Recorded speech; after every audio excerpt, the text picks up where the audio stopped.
हवा की झूली झूली ना निमिया के डाढ़ में अरे लावेली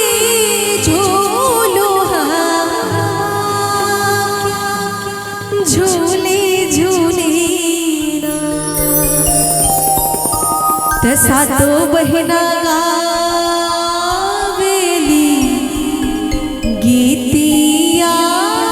की झूली झूली ना कि मैया मोर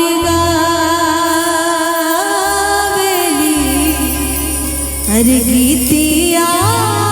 की झूली झूली ना निमिया के डाढ़ मैया लावेली झूलो हवा की झूली रे झूली ना निमिया के डाढ़ मैया लावेली झूलो हवा की झूली रे झूली ना सातो बहिना गावेली गीतिया की झूली रे झूली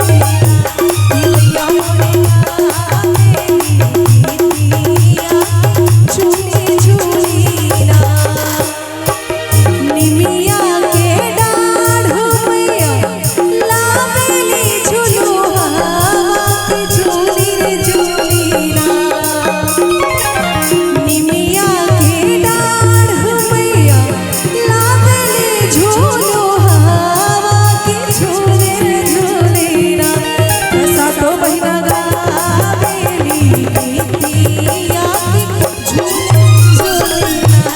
मैया मोरे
मालिक के दरवाजे पर जाती है तो क्या कहती है?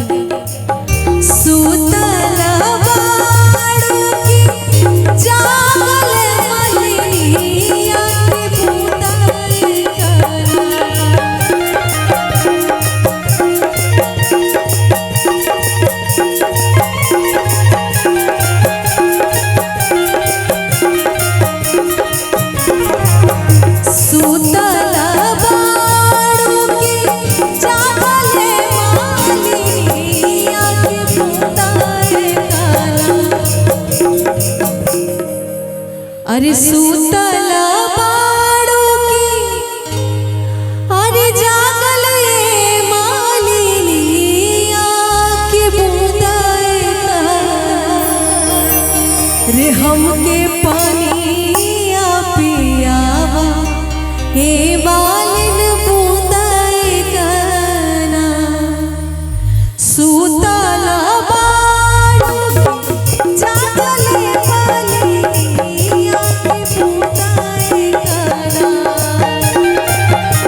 माँ को मानते हैं, माता रानी भी उसके आगे निवेदन करती है, आग्रह करती है। कहते हैं कि भगवान से भी बड़ा भक्त होता है, तो सच्चे दिल से जो भक्त होते हैं उनके घर में माँ जरूर आती है। तो जब मालिन ऐसा कहती है तो माँ क्या कहती है? सोने के